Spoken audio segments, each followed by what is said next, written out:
Stephen, congratulations. It's easy to root for you. I know so many people have come out and said, man, he's the best teammate I've ever had. What have you learned so far about this position, your first week and change on the job? Well, thank you, Alana. Obviously, I'm honored for this opportunity and really excited for my family and me to be coming to Cleveland and get a chance to work with this great organization. And, this first week has been pretty big whirlwind, just trying to get up to speed on things with the organization, getting to know as many people as possible. And, the first thing that stands out is there is a lot to this job, and having known that coming in, but really realizing how many moving parts there are in the organization, I think has been the biggest eye opener for me. What's the biggest order of business, Stephen? What's the first thing that you need to get done? Yeah, obviously we're trying to work through finalizing the staff. Once we can get the staff into place, then we can start diving into the players a little bit more and start building towards spring training. But I think that's the number one thing we're doing right now is trying to finalize the staff. And what do you look for in your staff? I mean, do you want guys surrounding you that have had managerial experience before? What do you look for when you're kind of completing who you want around you to help you get to where you want to be?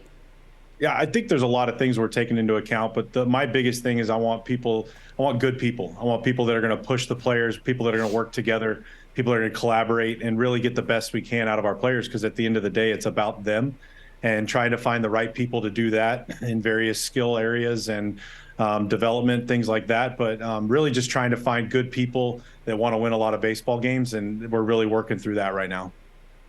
As we mentioned earlier, Stephen, so many people have come out and said that you're one of the best teammates that they've ever had. I had a conversation with Max Muncy the other day after signing his extension with the Dodgers, and he said when he was with the A's those 2 years, it happened to be the 2 years that you were an all-star with Oakland, he said you were one of the best teammates ever. Why do you think that is? What makes a good teammate?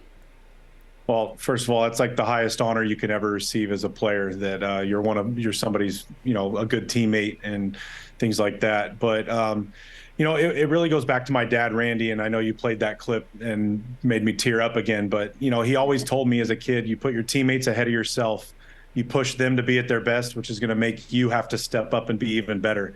And at the end of the year, you're really going to like where you end up. And to me, it comes down to genuinely caring for the people to your left and to your right and working together to make them to be at their best.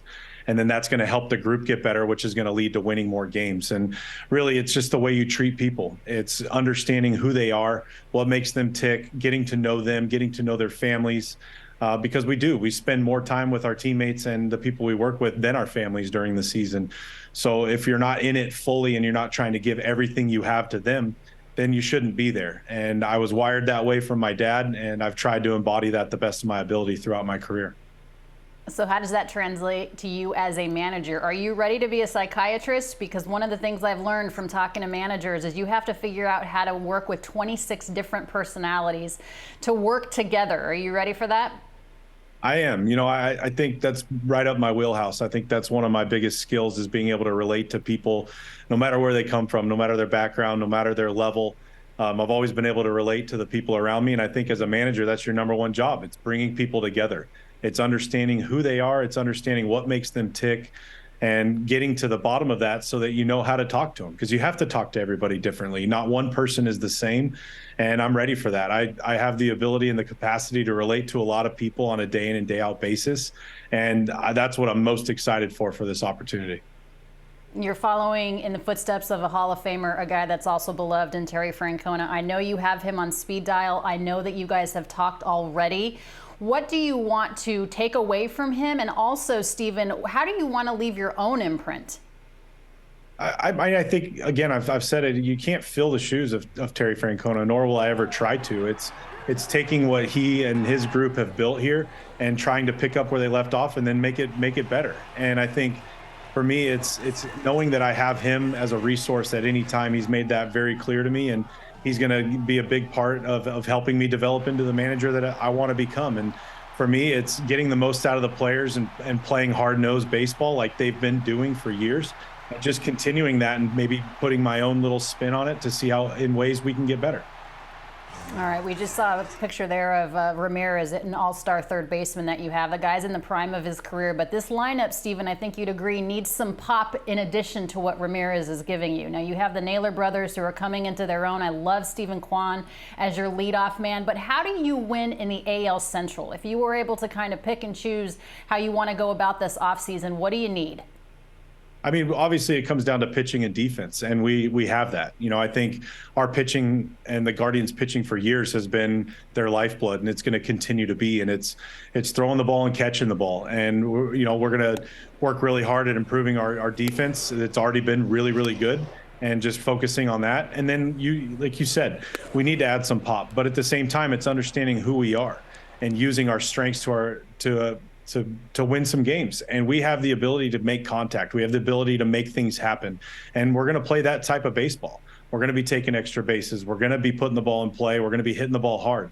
And, hopefully some of those carry out of the ballpark. But for us, it's continuing the brand of baseball that the Guardians have been playing and cleaning up some of the little things that we know are going to help us get where we want to go. You mentioned hopefully some of those go out of the ballpark. Your first big league at bat was a home run. Your final big league at bat was a home run. Do you think you could have bookended your big league career any differently? I mean, it's come full circle. And can you sit back and appreciate what you've accomplished as now being a manager of a Major League Baseball team? I can. My playing career I had so much fun. And the fact that, the 0 for 33 and then starting your first hit with a homer, ending it, you couldn't have written it any better. And I wouldn't have changed anything about my career. I love the way it went. I love the way that it transpired. And I think it's going to help me understand and relate to every player that comes in. And I think for me, getting this opportunity to manage, it happened a lot quicker than maybe I thought it would have or anybody else. But I'm ready for it. And I'm going to have so many good people around me that are going to help me get my feet wet and get up to speed as quickly as possible. And I couldn't be more excited for this. And, yeah, we've already gotten started, and then it's just beginning. And I'm truly honored to be in this position, and I don't take it for granted one time.